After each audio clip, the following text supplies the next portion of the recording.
Bonjour, merci d'être là ce soir pour discuter avec nous, puisque vous aurez le droit de poser des questions à Isabelle Huppert, qui nous fait la joie et le plaisir d'être avec nous. Isabelle rentre de Los Angeles, où elle a reçu son Golden Globe pour Elle de Paul Verhoeven. Et puis, vous tournez dès demain, je crois, dès lundi. Dès lundi, voilà. Avec Benoît Jacot, un remake de Eva. De Joseph Losey. Alors, des récompenses, vous en avez eu pas mal, hein, des prix d'interprétation à Cannes, à Venise, à César et plein d'autres choses encore. Avoir une récompense américaine, c'est un petit plus pour une actrice française. Quel est le plaisir? C'est un beau prix, le Golden Globe. C'est la presse étrangère, basée à Los Angeles, qui le remet. Et c'est vrai que c'est un événement très important pour les Américains. Il semblerait aussi pour les autres pays. Donc voilà, c'est très attendu. Ils font des choix, ils nous l'ont prouvé cette année, en couronnant le film de Verhoeven à 2 reprises, parce que Paul Verhoeven a obtenu le Golden Globe du meilleur film étranger, assez cinéphilique, assez aventureux. Donc voilà, pour toutes sortes de raisons, c'est à la fois un événement assez pointu d'un point de vue cinématographique et assez vu. Donc, vous aviez l'air particulièrement ému. Oui, on est toujours ému de recevoir un prix auquel, par définition, on ne s'attend pas, parce qu'on ne le sait pas à l'avant. Donc, on n'est jamais sûr de le recevoir. Donc, oui, j'étais... Puis en plus, c'était tout à fait en fin de soirée. C'est l'avant-dernier prix qu'ils ont remis. Donc, j'avais eu le temps de... Vous ne saviez rien? Non. Franchement, je ne savais pas. Alors maintenant, c'est la route vers l'Oscar? Ou pas. Mais comme j'ai tendance à avoir la bouteille à moitié pleine plutôt qu'à moitié vide, si ça s'arrêtait après le Golden Globe, d'abord, ça ne s'arrêtera pas. Le film est là, il existe, et rien ne me retirera le plaisir de l'avoir fait, de l'avoir et d'avoir vu aussi à la fois une forme de consécration, puisqu'il a reçu énormément de prix aussi d'associations de critiques aux États-Unis. Et puis surtout, il a reçu un très bon accueil public et critique, donc. Mais donc, il a été bien reçu, bien compris. Il a été aimé. Ça vous a étonné que dans un pays un peu pudibond, Elle, qui est quand même un film un peu scandaleux d'une certaine manière, soit bien reçu? Ça m'a agréablement surprise, disons. Étonnée, non, faut toujours faire l'hypothèse d'un public intelligent et compréhensif quand même. Ils sont quand même habitués à voir certaines choses. Mais ça m'a agréablement surprise, mais ça nous a agréablement surprise dès le Festival de Cannes, où les réactions étaient tout de suite bonnes. On a tout de suite senti que, malgré quelques réactions, pas vraiment négatives d'ailleurs, mais qui prenaient plus le film sous l'angle de la controverse que d'autres, mais ça c'est tout à fait normal. D'abord c'est un film de Verhoeven, et de toute façon le sujet pouvait laisser présager ça. Mais on était quand même très surpris que très vite le film aille au-delà de la controverse, justement. Que tout de suite, il soit reçu dans ce qu'il pouvait avoir de dérangeant, mais en même temps de troublant, de questionnant sur ce parcours de femme qui... Expliquez-le en 2 mots pour ceux qui ne l'auraient pas vu. Voilà, c'est quelqu'un qui subit les assauts d'un violeur de manière répétée et qui va se venger, mais d'une manière tout à fait particulière. C'est le moins qu'on puisse dire. Car il y a vengeance. Donc je trouve que le film, il opère au fond de 2 manières. D'un côté, de manière assez classique, puisque c'est aussi un thriller. Donc il y a cet assaut, mais il y a vengeance, et puis la vengeance est accomplie. Donc de ce point de vue-là, on a un schéma relativement classique. Et à l'intérieur de ça, on a un schéma beaucoup moins classique, qui est la manière dont elle va accomplir cette vengeance, cette relation qu'elle va développer avec son violeur. Et ça en fait un film particulier, original. Une perverse de plus dans votre panoplie? Non, je ne crois pas du tout qu'il y a... différente? Non, il n'y a pas de perversité. Non, je ne pense pas du tout qu'on le... Elle en joue un peu quand même. Je ne pense pas que ça soit le mot... Il y a de la manipulation, il y a du jeu, mais il y a aussi... il y a quelque chose de plus trouble et de plus complexe derrière ça. Donc je ne pense pas qu'on puisse enfermer et arrêter la définition de ce qu'elle fait à la porte de la perversité. Je pense que le film engage tout de suite à aller plus loin, à nous apporter toute une série d'informations qui ne sont pas des explications, qui ne sont pas non plus des justifications, mais qui nous renseignent sur tout un faisceau de raisons qui peut-être l'ont poussée à agir comme elle a agi. Elle-même ne le sait pas pourquoi d'ailleurs. Moi-même d'ailleurs, quand j'ai commencé le film, je ne savais absolument pas. Quand vous commencez un film, vous pouvez ne pas savoir pourquoi. Mais je préfère ne pas savoir. Je pense qu'on fait des films pour savoir ce qu'on fait, justement.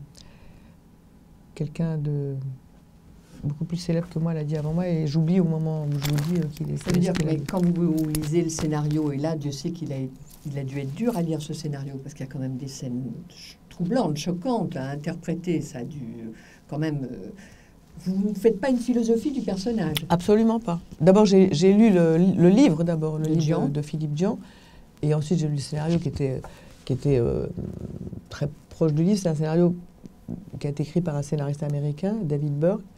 Et non, ça je crois sincèrement que, pas plus ce film-là qu'un autre, on le commence au contraire dans l'ignorance complète de ce qu'on va faire et de ce qu'il y a à faire. Et c'est en faisant le film qu'on va le découvrir, ou pas d'ailleurs. Celui-là ne m'a pas tellement plus fait découvrir quelque chose de définitif en tous les cas, quelque chose d'une réponse fermée, définitive, qu'elle ne fait le découvrir le spectateur. D'ailleurs, je pense que le spectateur reste avec plus de questions que de réponses affirmatives. Voilà. Alors vous qui avez tourné plus de 110 films, je me suis amusée à compter avant de vous voir tout à l'heure, la direction, alors vous dites que vous ne savez rien quand vous arrivez sur un scénario, vous vous laissez un peu porter. Alors ça veut dire que vous attendez beaucoup de la direction d'acteurs ou pas? Non, pas plus, parce que Paul Verhoeven et moi, on ne s'est jamais parlé du personnage, on ne s'est absolument jamais parlé de ce qu'on allait faire. Non, je me laisse porter. Jamais. Il m'a pas dit un mot sur... on n'a absolument rien échangé sur ce personnage. Et non, le film, il a une force de vie qu'on ne mesure pas, qui est infinie. C'est le film lui-même qui vous fait aller comme quelque chose, presque une forme quasiment autonome, qui serait d'ailleurs, au fond, la force qui elle-même la pousse à faire ce qu'elle fait. Voilà. Donc le film est plus fort que les acteurs en général? Pas forcément plus, mais en tous les cas, il est une force suffisante pour les faire aller là où ils doivent aller. Alors, une question de Tania. Qu'avez-vous pensé quand Leonardo DiCaprio a appelé votre nom pour recevoir le Golden Globe? Un milliard de choses. Et en même temps, une chose très simple. J'ai pensé que j'étais heureuse, que j'en avais envie et que je recevais ce Golden Globe. Ça m'a... Qu'est-ce qu'on pense? Je suis pas sûre qu'on pense dans ces moments-là. On est au-delà de la pensée. Ça fait quand même un petit choc très agréable, hein, très très agréable. Mais j'ai pensé que... C'est plus agréable, c'est quand même un triomphe, une reconnaissance exceptionnelle quand même. Oui. Puis c'est une reconnaissance pour le film. Et puis encore une fois, comme je l'ai dit tout à l'heure, Verhoeven l'avait obtenu quelques minutes avant moi. Et c'était déjà une reconnaissance extraordinaire pour le film. Donc ça en faisait deux. Alors là, c'était vraiment formidable. Question de Céline. Comment avez-vous fait pour ne pas finir folle après le tournage de Elle? C'est jamais un film qui m'a fait arriver aux confins de la folie, bien au contraire. De toute façon, il faut savoir que quand bien même une actrice ou un acteur aurait décliné la folie sous ses aspects les plus insupportables, les plus violents, ce que ce personnage n'est pas, elle est loin d'être folle, l'acteur n'a rien à voir avec cette folie qu'il interprète. Alors le spectateur, lui, peut la recevoir plus violemment, mais l'acteur, il est en maîtrise quand même tout à fait parfaite de ce qu'il est en train de faire. Donc, je me suis jamais sentie en danger. Je me serais sentie en danger si je ne m'étais pas extraordinairement bien entendue, en complicité, en confiance totale avec Verhoeven. Alors là, c'est là tout d'un coup qu'on peut perdre pied, on peut se sentir complètement démuni et se sentir peut-être même devenir folle dans une situation pareille. Et comment vous faites pour garder la maîtrise? j'ai pas besoin de la garder dans la mesure où elle n'est pas menacée d'être perdue. Donc, on ne perd jamais la maîtrise. Vous disiez que vous vous laissiez aller. Oui, mais ça sert à rien à voir. On peut enfin, je me laisse aller. Je Donc, joue vous laissez... ou je joue. D'ailleurs, je ne suis pas sûre que je joue, justement. Plus ça va, moi j'ai l'impression de jouer. De moins en moins. Mais c'est vrai que l'occasion m'en a été donnée récemment par deux rôles particuliers qui étaient elle et l'avenir de Mia Hansen-Løve. Peut-être parce que c'est deux rôles très centraux, deux rôles qui sont là tout le temps, qu'on suit pas à pas, autour desquels on tourne d'une manière extraordinairement complète. Et donc on a moins le sentiment de jouer dans une partition aussi riche et aussi présente. Vous avez l'impression de ne plus jouer? De moins en moins, oui. Et je crois que c'est ce qui plaisait aussi à Verhoeven. À un moment donné, j'ai l'impression que ça devenait un documentaire sur moi, quasiment. Je ne faisais plus aucune différence entre... J'avais pas l'impression de jouer un personnage, pas du tout. J'avais l'impression d'être moi, aussi dans les réactions très ironiques, avec beaucoup d'humour. Enfin, j'avais l'impression que c'était... c'était pas joué. Ça veut dire que le moi, Isabelle Huppert, il peut rentrer dans toutes les perversités, dans toutes les folies, il peut rentrer comme un gant dans tous les rôles. Il peut rentrer, en tous les cas, dans tous les états, plutôt, et dans toutes les situations, bien sûr, oui. Ça, c'est ce qu'il y a de moins difficile. Encore une fois, ce que peut-être les gens ne mesurent pas complètement, c'est que ce qui se joue pour un acteur sur un plateau de cinéma, c'est pas tant... au fond, une relation entre un acteur et un rôle, c'est la relation qui s'établit entre le metteur en scène et l'acteur à travers ce rôle. Donc c'est entre le film et l'acteur. Ça n'est pas entre le rôle et l'acteur. S'il n'y a pas le film et le metteur en scène qui sont là pour faire advenir cette relation, il n'y a rien. Il ne se passe strictement rien. Mais alors, elle repose sur quoi? Puisque vous nous avez expliqué que Verhoeven, vous n'avez jamais parlé du rôle. Eh bien, ça repose sur la mise en scène, sur ce qui se passe entre une caméra et un acteur. Mais la caméra, c'est bien lui. Et que vous voyez... Que je ressens, plutôt que je vois, mais que je ressens profondément. Mais ça, la mise en scène, c'est bien l'affaire du metteur en scène. C'est bien lui qui donne la pulsion rythmique au film. C'est bien lui qui choisit ses cadres, qui choisit... voilà, tout ça, c'est ça la mise en scène. Et l'acteur le ressent viscéralement. Vous avez l'impression donc que votre jeu a évolué, puisque vous avez l'impression que vous ne jouez plus? Non, j'ai pas l'impression... Disons que je peux affirmer de plus en plus que je ne joue pas, mais peut-être j'ai jamais tant joué que ça, finalement. Je pense pas que c'est quelque chose qui a fait éruption tout d'un coup. Mais peut-être c'est arrivé aussi sur deux rôles qui me donnent la possibilité de l'affirmer d'autant plus, que c'est aussi deux rôles qui placent deux femmes, que ce soit à l'avenir encore une fois et elle, au cœur d'un parcours de vie, au cœur d'une affirmation d'elle-même que je trouve particulière et particulièrement qui résonne d'une manière particulièrement forte en ce moment. Voilà, qui affirme quelque chose sur ce que ça veut dire d'être une femme dans certaines situations, quand une femme ne se prend plus pour une victime, quand une femme échappe à une position victimaire là où pendant très très longtemps on l'a mis dans une telle situation, quand une femme, que soit qu'elle se fait quitter par son mari, quoi. Et, tout d'un coup, là, on présente ces deux femmes d'une manière différente, je crois, peut-être de ce qu'on les aurait, de la manière dont on les aurait présentées avant. Alors, je me pense peut-être que c'est ça aussi qui donne un sentiment de grande proximité avec ce que je suis moi-même. En tant que femme, là, vous jouez toujours des femmes un peu maîtresses femmes, combattantes, qui osent tout, libres, fondamentalement libres, un peu absentes mais libres. Comment vous sentez la situation de la femme dans le cinéma en général? Parce que les actrices américaines se plaignent. Vous n'avez jamais eu de problème. Alors, qu'est-ce qui se passe? Non, mais c'est les personnages que je joue là, et je crois que c'est aussi pour ça qu'ils résonnent de cette manière-là, et qu'ils ont résonné aussi aux États-Unis. d'une manière assez forte. C'est que ce sont des personnages, c'est plutôt ce que j'appellerais des survivantes, des personnages qui sont confrontés à certaines situations, qui font l'apprentissage de leur liberté. Alors, la liberté, elle ne leur est pas non plus offerte, elle ne leur tombe pas comme ça toute cuite dans le bec. Hein. Elle la conquiert aussi, cette liberté, comme nous tous. Hein. On conquiert chacun c'est un petit bout de liberté, un petit bout de possibilité d'être heureux avec ce qu'on a. Enfin, c'est une conquête sur soi-même que l'on fait.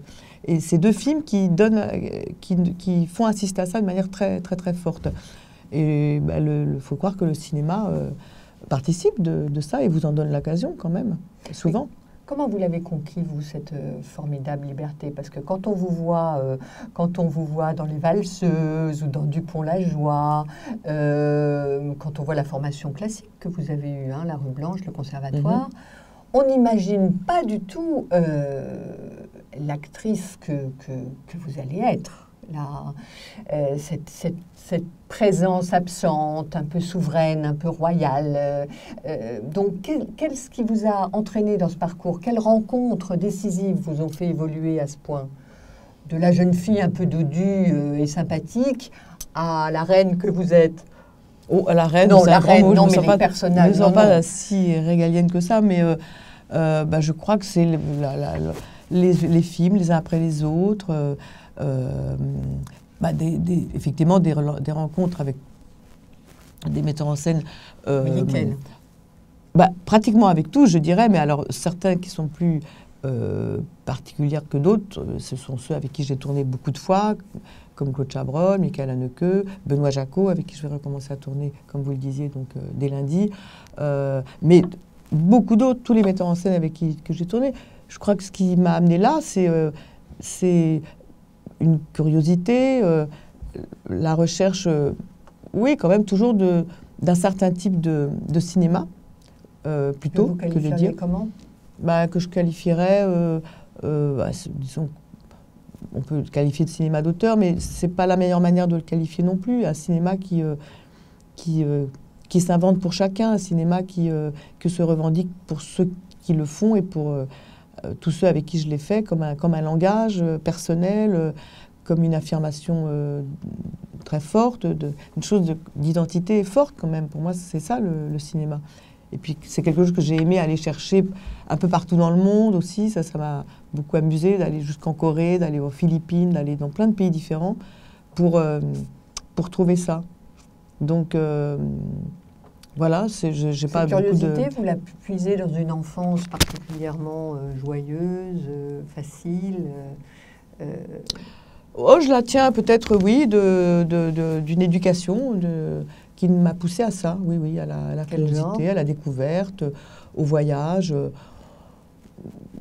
à s'intéresser, pas particulièrement au cinéma. Hein. Moi, je ne viens pas du tout d'un univers où on allait beaucoup, beaucoup au cinéma, mais une curiosité quand même, voilà, pour toute forme d'expression, pour la peinture, pour la musique, pour des choses comme ça, voilà. Valentin, allez-vous jouer au théâtre cette année? Ah pardon, tout d'un coup j'avais un petit blanc là.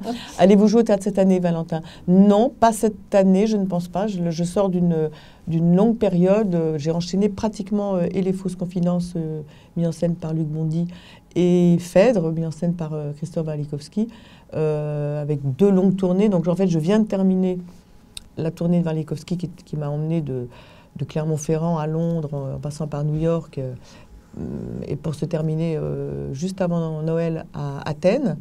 Et donc, j'ai beaucoup d'idées de ce que je vais faire au théâtre prochainement. Mais lesquelles? Rien n'est encore très... Je pense que je vais retravailler avec Bob Wilson. On en a très envie l'un et l'autre.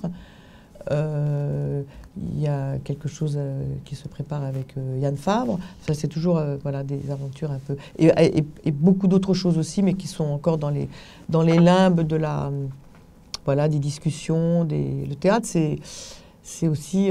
c'est pas quelque chose qui arrive d'une manière très immédiate. Il faut... C'est vous-même qui allez proposer des projets aussi? Ça dépend. Oui, il y en a beaucoup que j'ai fait advenir, susciter. Oui.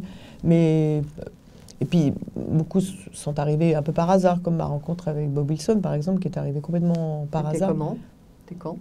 C'était il y a longtemps. C'était l'occasion d'Orlando? C'était avant Orlando, oui. Mais enfin, on s'est rencontrés de manière privée, par hasard. Et c'est là que, voilà, que l'idée lui est venue de me proposer de faire Orlando. C'était vraiment une rencontre essentielle pour moi. Qu'est-ce qui vous a apporté, Bob Wilson? C'est quand même un personnage hors du commun, Bob Wilson.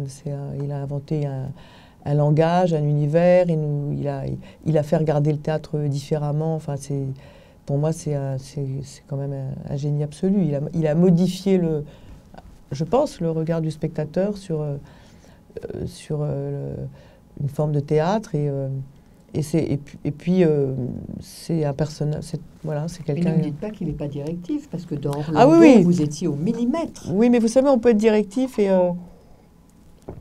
tout en laissant la personne se déployer comme elle l'entend. Enfin, c'est un travail très, très particulier. Il faudra en parler pendant des heures avec Bob Wilson.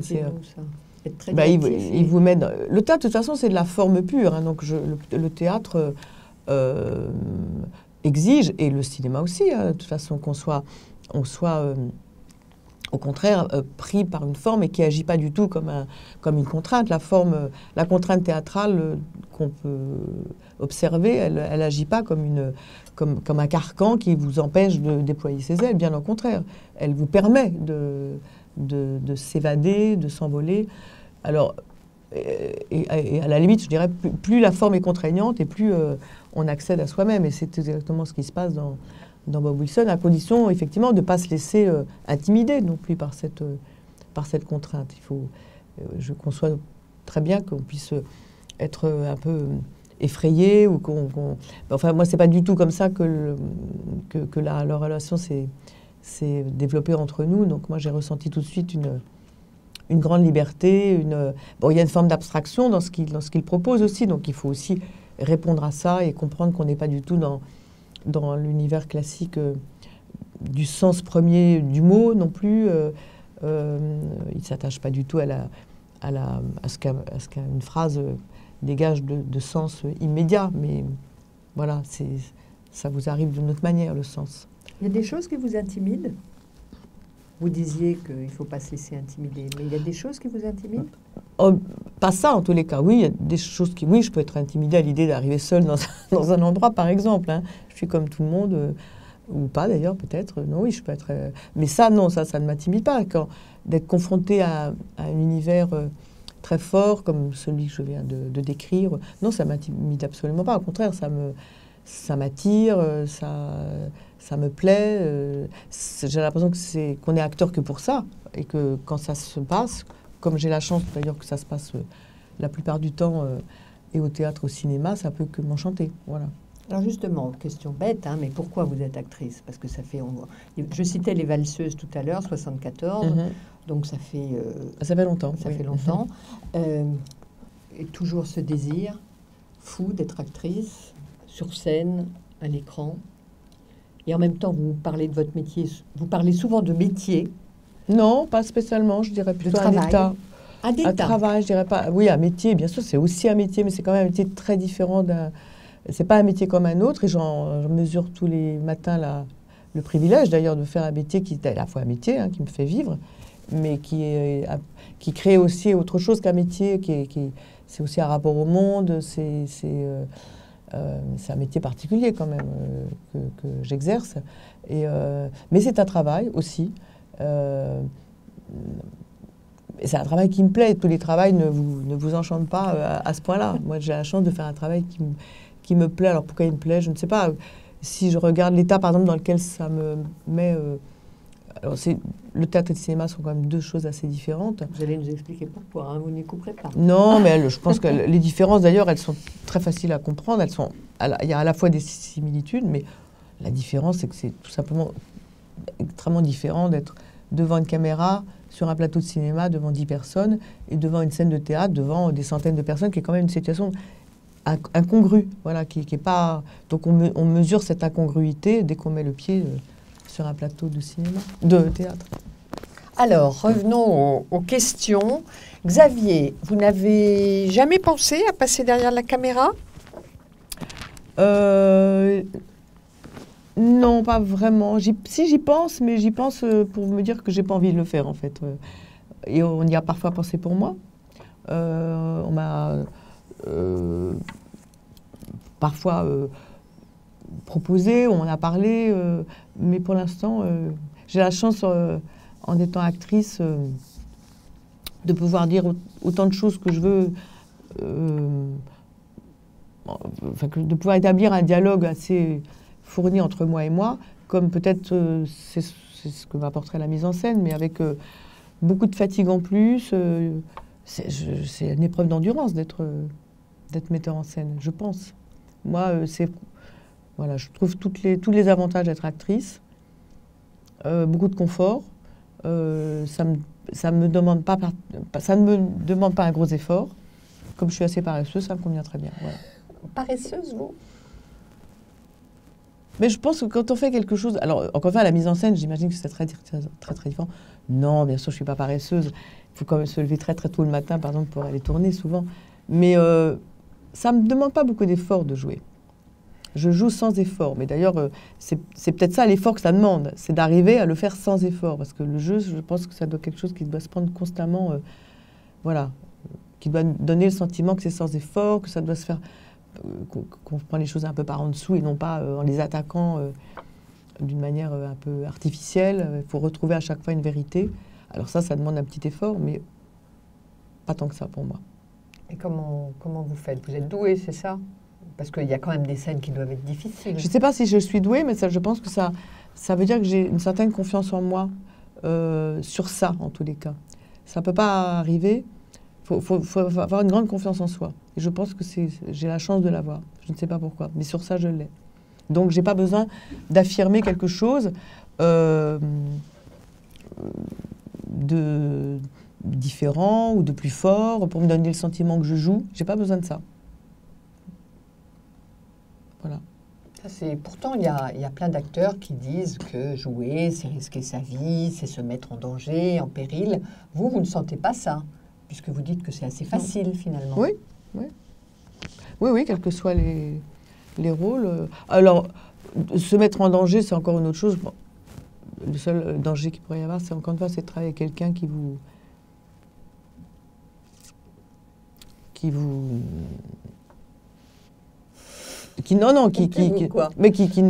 dans lesquels on n'a pas confiance. Ça ne repose que sur un pacte de confiance. Et la confiance, elle vient de l'admiration aussi, elle vient de la confiance dans le geste artistique que peut faire quelqu'un devant vous. C'est ça qui vous donne confiance. C'est pas autre chose. Hein. Qu'est-ce que vous admiriez chez Chabrol, par exemple? Mais Chabrol, j'admirais, c'était un grand metteur en scène, j'admirais la sûreté de sa vision, son intelligence, la précision de sa mise en scène. J'admirais tout chez Chabrol. Tout. Après, j'admirais aussi sa gentillesse, sa manière d'être. Enfin, tous les gens qui ont connu Chabrol le savent, s'en souviennent, d'une manière particulièrement agréable aussi. Sa présence sur un tournage était absolument divine. Mais au-delà de ça, je l'admirais comme un très grand metteur en scène, qui avait une vision. Alors, ce que j'admirais aussi, c'est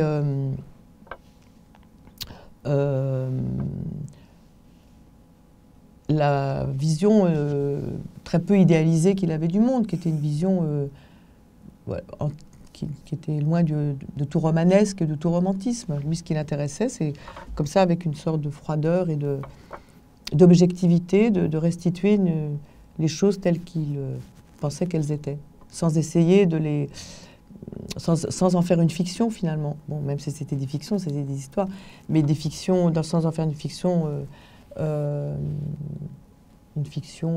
romanesque, ou qui enrobait les choses d'un parfum agréable. Non, il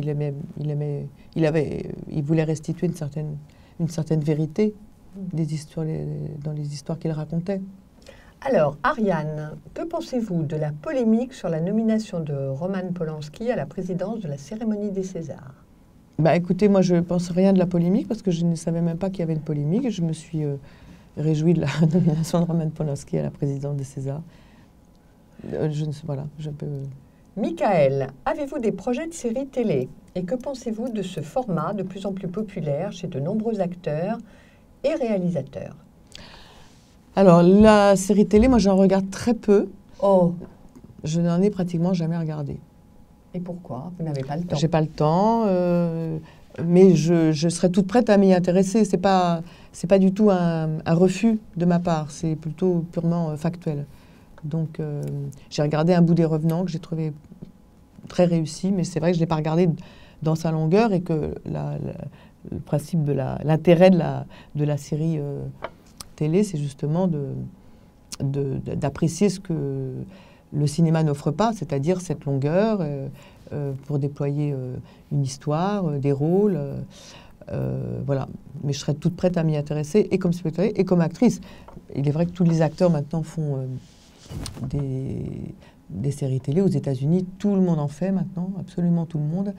Et voilà. Donc, et puis, je sais qu'il y a des séries qui sont, paraît-il, formidables. Mais je suis très contente de ne pas les avoir encore regardées, parce que ça reste... Comme ça, vous laisse impossible. Ça me laisse impossible.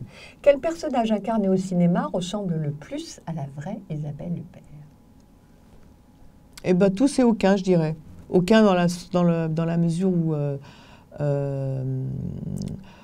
où j'ai rien à voir avec les gens que je joue. Enfin, en tous les cas, j'aime bien le dire et l'affirmer. Pourtant, vous disiez au début que maintenant, vous ne jouiez plus. Oui, mais comme je ne suis pas un paradoxe près, à la fois je ne joue plus et en même temps, j'ai envie de dire aussi que je n'ai strictement rien à voir objectivement avec les personnages que je joue. Peut-être pour éviter cette tendance ou à vouloir imaginer qu'un acteur s'identifie à son personnage jusqu'à un certain point. Moi, j'ai rien à voir avec le personnage. On s'identifie ou pas, non? Oui, non, oui, on s'identifie, mais dans des strates très, très intimes de sa... Oui, il y a une résonance. Il y a une résonance en soi à propos de tel ou tel personnage que l'on joue, bien sûr. Sinon, on ne pourrait pas le jouer. Donc, il y a quelque chose. Mais en même temps... Elle, quelle résonance, par exemple? Elle que... Mais elles sont pas... C'est difficile de les définir. Le cinéma de Télérama, j'en profite pour le dire. Oui, absolument. J'ai vu ça. Donc, elle... Quelle résonance? C'est difficile de le définir dans les détails, cette résonance.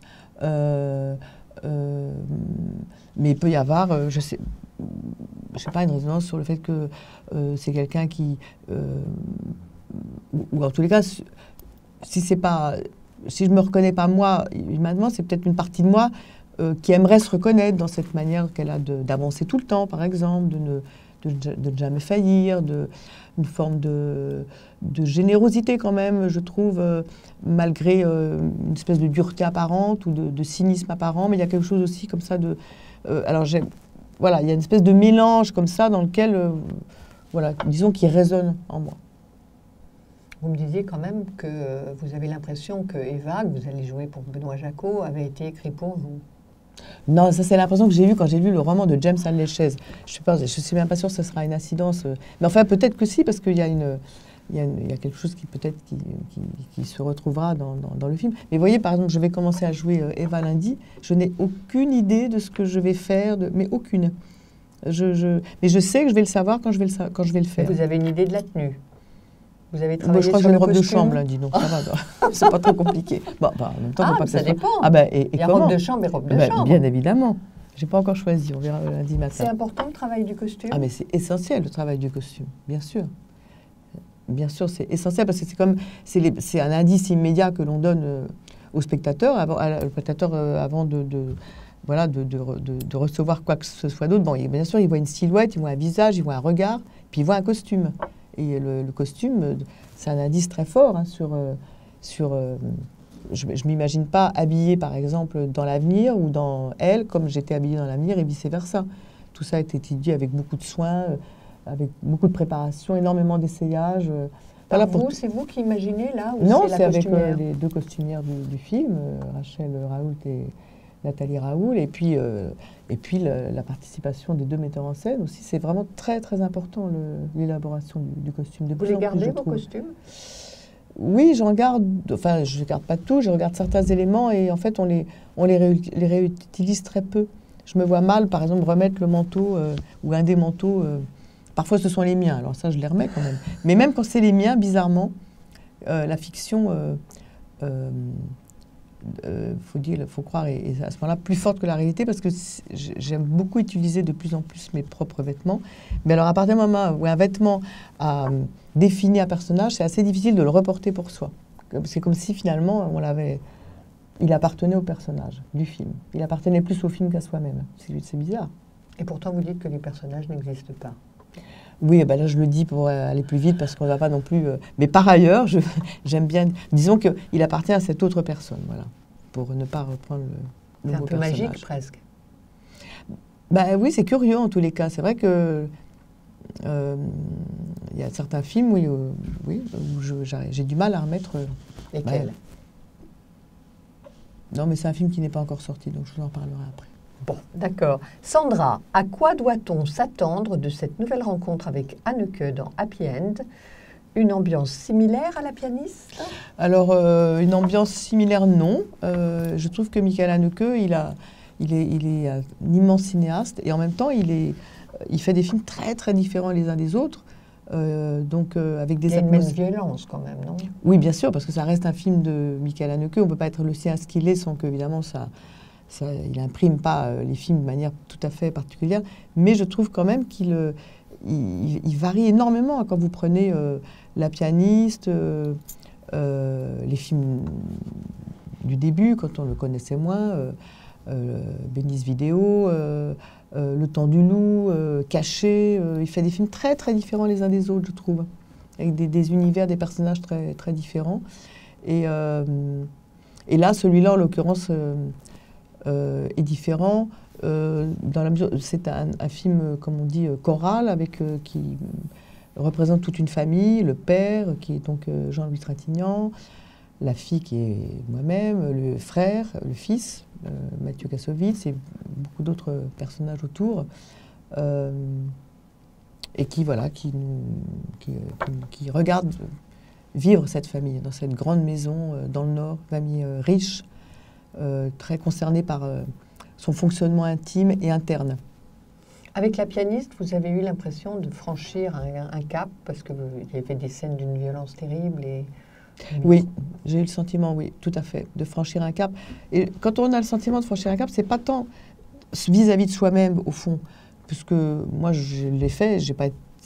Après, le cap, on a le sentiment qu'on a franchi vis-à-vis de la manière dont la perception nouvelle que les gens peuvent avoir de vous. Donc c'est ça qui vous donne le sentiment, oui, qu'on a... Mais soi-même, pas...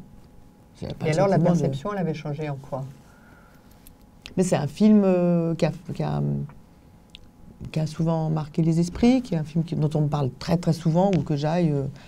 on se dit que vous êtes capable de tout? Non, on ne se dit pas ça. C'est un film que les gens ont aimé et qui a touché beaucoup, beaucoup les gens. Ce que je trouve remarquable dans les films d'Haneke.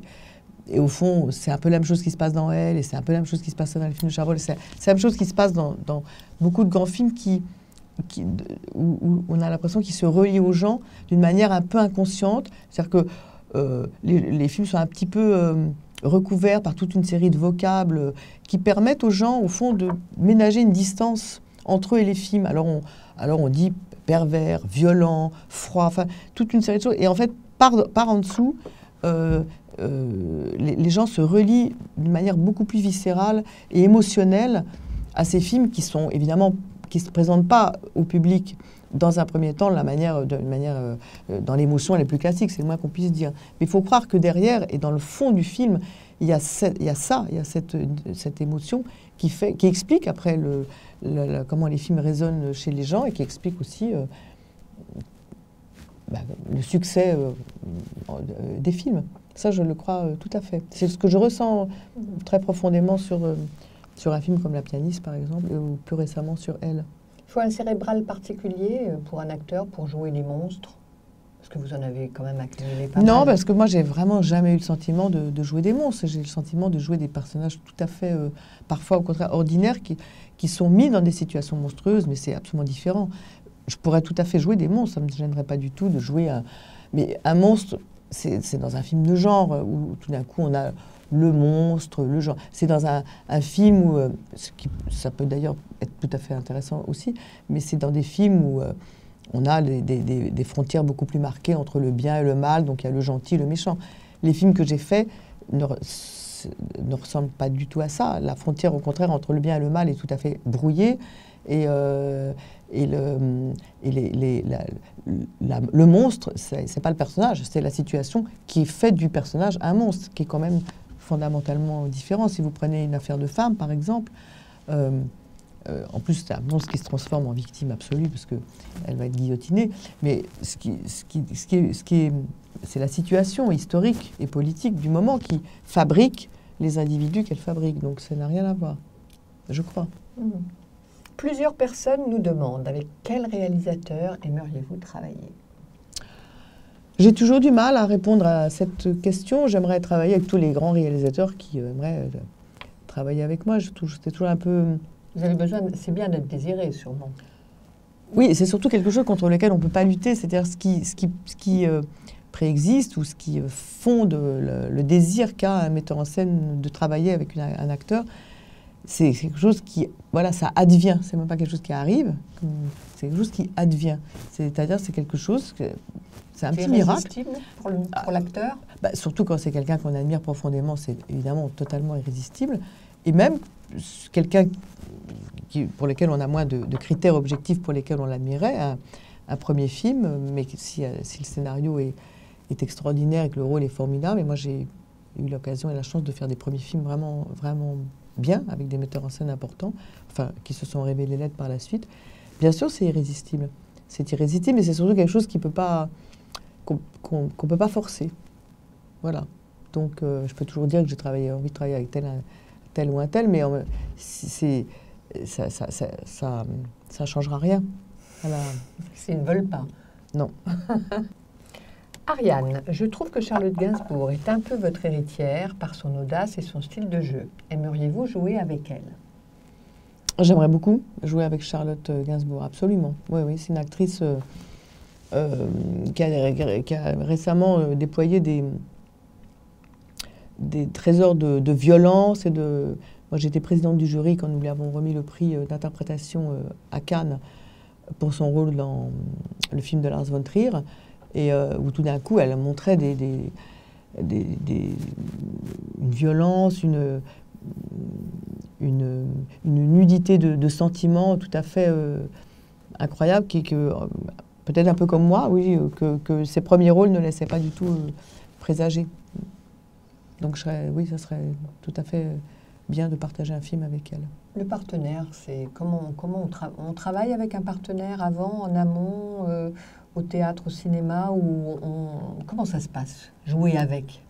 Eh bien, jouer, c'est jouer avec, justement. Voilà. Donc, si on n'a pas compris ça, on ne peut pas jouer. Jouer, c'est jouer avec. Et jouer avec, ça veut dire comprendre le rythme de l'autre, être avec. Ça veut bien dire ce que ça veut dire. Il n'y a pas de meilleure manière que de définir le jeu, que le remettre dans cette... à moins que ce soit un monologue, évidemment, mais dans le cadre la plupart du temps, c'est comment on joue. Le partenaire inspirant, il est comment? La qualité du partenaire, c'est quelqu'un qui sait écouter, Oui, c'est quelqu'un qui sait écouter, beaucoup. Ah oui, l'écoute, c'est très, très important. Très, très important. C'est essentiel même. C'est peut-être même là, dans l'écoute, qu'on sent tout de suite qu'on peut jouer avec l'autre, je trouve. Et moi, je trouve que plus ça va, plus il y a une qualité de silence dans votre jeu. Est-ce que c'est quoi? C'est une idée de solitude, une idée d'absence aux choses? Ça, je ne me rends pas compte, parce que le silence, j'ai l'impression que j'avais des rôles plus silencieux même avant que maintenant. Non, le cinéma, c'est la possibilité d'en dire autant que d'en cacher, d'en montrer autant que d'en cacher, d'en dire autant que d'en taire. Voilà, le cinéma, c'est un média infini pour ça, donc, qui permet au silence d'être parlant, au contraire, et parfois à la parole d'être silencieuse. Enfin, ça, c'est plus compliqué, mais en tous les cas, au silence, d'être tout à fait éloquent, certainement. Plus riche que le théâtre comme média pour un acteur? Non, parce que le théâtre, d'abord, a beaucoup emprunté au cinéma dans ces dernières années. On l'a bien vu avec l'irruption très fréquente maintenant de la vidéo. Donc on voit bien que le théâtre, il a voulu aller vers le public en se présentant à lui. Enfin, il a bien senti que le spectateur, enfin je ne sais pas si c'est ça qu'il a senti, en tous les cas, il a répondu à un spectateur de théâtre qui est devenu, au cours des 10-20 dernières années, qui est aussi un public de cinéma. Donc le théâtre a voulu, voilà, au fond, répondre aux spectateurs de plus en plus de cette manière-là. Alors peut-être parfois, peut-être un peu trop d'ailleurs, quand il y a énormément maintenant d'irruption du cinéma dans l'univers du théâtre, peut-être de manière un peu systématique, de vidéo, mais parfois pour le meilleur. Hein. Moi, je trouve avec des metteurs en scène qui l'utilisaient très très bien, mais comme Warlikowski par exemple. Mais pour en revenir au silence, le théâtre, ça peut aussi être l'art du silence. C'est merveilleux, les silences au théâtre. La langue de Sarah Kane, par exemple, c'est peut-être le fait de l'avoir travaillé avec Régis, qui m'a, disons, fait... au fond, quand j'ai fait la pièce de Sarah Kane dans Warlikowski, j'étais très influencée par le travail que j'avais fait avec Claude Régis et qui m'a fait entendre la langue de Sarah Kane d'une manière dont je ne pourrais pas me débarrasser maintenant. Moi, j'ai l'impression qu'il l'a fait entendre là où elle doit être entendue. Sarah Kane, qui est une dramaturge anglaise qui s'est suicidée à la fin des années 90. C'est ça.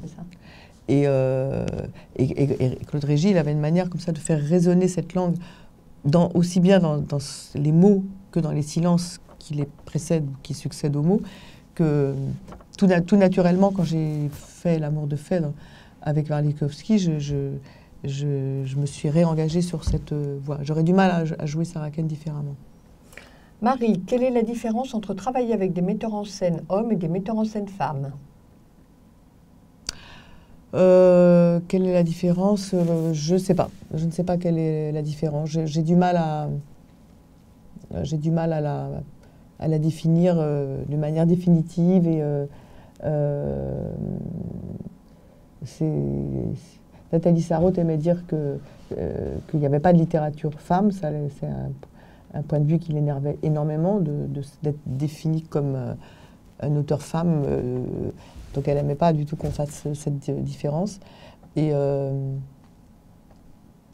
alors après, c'est pas pareil effectivement d'être dans sa vie, d'être une metteur en scène, une metteuse en scène ou un metteur en scène. Mais il y a quelque chose qui se... Voilà, j'ai du mal à répondre à cette question. Je ne peux pas dire, oui, c'est plus... On accède à plus d'intimité avec une femme. Je ne peux pas dire une chose pareille. C'est impossible. Parce que je peux dire qu'au contraire, avec Verhoeven, il y avait une très, très... Contrairement à ce qu'on pourrait imaginer, moi, j'ai une complicité extraordinaire avec lui. Et comme au fond, sur des scènes et des sujets qu'on pouvait... imaginer délicate, mais j'avais une complicité, une confiance en lui absolue. Vous n'avez jamais souffert de misogynie dans votre parcours? Eh ben, moi, je l'ai évité à tout prix, en tous les cas. Donc, j'ai évité d'en souffrir. Mais en tournant avec certaines personnes et en me retrouvant souvent au cœur des films comme je l'ai été. Donc, j'ai évité de me trouver dans des situations misogynes qui existent, hein, qui sont là, mais j'étais assez... Je les ai bien évitées, voilà. Et je sais bien les voir d'où elles peuvent arriver, en général, et je ne pourrais pas me trouver dans une situation où je devrais supporter ça. Ça serait la chose la plus insupportable à subir pour moi. Donc j'ai tout fait à chaque fois pour ne pas m'y trouver. Dernière question de Claude. Ne trouvez-vous pas qu'on oublie un peu l'avenir au profit de Elle? Ces deux films ont un côté jumeau par certains aspects de la narration. Alors, je ne trouve pas qu'on l'oublie. En tous les cas, d'abord, vous avez tout à fait raison de dire qu'il y a beaucoup de points communs. Mais le film n'est pas oublié. Par exemple, il y a certains qui n'ont pas oublié. C'est par exemple les associations de critiques américains qui m'ont récompensé. Enfin, parmi les 3, j'ai eu la chance d'être récompensé par beaucoup d'associations de critiques, mais les 3 groupes les plus importants, je le rappelle justement pour bien redonner à l'avenir la place qu'il mérite, les critiques de New York, les critiques de Los Angeles et les critiques, ce qu'ils appellent le National Film Society of Films, m'ont récompensé pour les 2 films, pour l'avenir et pour Elle. Donc, ça, pour répondre à votre question, je pense que voilà, l'avenir n'a pas été du tout laissé de côté. Et il est vrai qu'il y a beaucoup... J'aime bien parler souvent des 2 films en même temps. Je l'ai fait d'ailleurs au début de notre entretien pour définir la place qu'il offre à des personnages de femmes dans certaines situations. Et aussi, tout simplement, parce qu'il y a des points communs. Dans les 2 films, il y a un chat. Dans les 2 films, il y a une mère impossible. Voilà, il y a plein de petites choses. Dans les 2 films, il y a 2 personnages qui avancent, qui marchent d'une certaine manière, voilà, très allègres et en tous les cas, des personnes qui ne s'arrêtent jamais sur eux-mêmes, sur lesquelles qui n'ont pas de compassion sur eux-mêmes. Il y a la même manière de ne pas se prendre pour des victimes. Il y a le même sens de l'humour, la même ironie, voilà. Donc il y a beaucoup de points communs, je suis d'accord avec vous. Une dernière question de Thibault. Isabelle, je suis un grand fan de Keshish et de vous-même. Vous avez en commun le risque, l'exigence et la mise en danger. Pourriez-vous tourner ensemble ? Je crois que ce serait possible. Voilà, non, de mon point de vue, en tous les cas, ça ne serait pas du tout impossible. Bien sûr, on pourrait tourner ensemble. Voilà, bien sûr. Alors, question toute personnelle pour terminer, Isabelle. Quel est votre secret ? Le temps ne passe pas sur vous. C'est une femme qui vous parle. Vous pouvez toujours jouer des rôles d'amante, de maîtresse, d'amoureuse. Vous pourriez faire vraiment presque quasiment des jeunes premières, presque. Donc, comment ça se fait ? Qu'est-ce que vous faites ? C'est parce que je suis très gentille, voilà. Ça, je suis pas sûre. Comment vous n'êtes pas sûre, Fabienne? On ne fait pas des carrières pareilles en étant toujours gentille. Et je ne conseille pas de l'être tout le temps. Voilà. Absolument, mais bien évidemment. Je ne sais pas. Écoutez, c'est un contrôle permanent de soi? Non, je ne crois pas. Non, ça n'est pas que ça. Un petit peu, peut-être un peu aussi, mais c'est la chance d'avoir rencontré des gens qui me voient aussi. Moi, je suis aussi complètement tributaire du regard de l'autre. Donc, c'est au metteur en scène aussi qu'il faut poser la question. La chance, alors, que je les ai suscitées, ces rencontres, ou qu'elles soient complètement fortuites, c'est vrai qu'après, ils ont une manière de me voir de cette manière-là. Voilà. Et qui vous permet d'être comme ça? Je pense. Ah oui, je ne pourrais pas l'être toute seule, bien sûr. J'en suis un peu responsable aussi, mais encore une fois, que ce soit le cinéma, le théâtre, il vous donne la possibilité de créer son univers, vraiment. Et les metteurs en scène avec qui je travaille me la donnent à 1000%, cette possibilité. Mais je suis aussi inclus dans leur univers à eux, et je suis sous l'autorité de leur regard, quand même. Donc, il faut... Et puis, il y a, je sais pas, l'interaction avec... la rencontre avec certains rôles, avec... je ne peux pas répondre plus précisément à cette question. Eh bien, on vous laisse avec votre secret et on espère que vous allez avoir le Scar. Merci Isabelle Huppert. Merci Fabienne. Et merci de nous avoir écoutés, d'avoir posé plein de questions.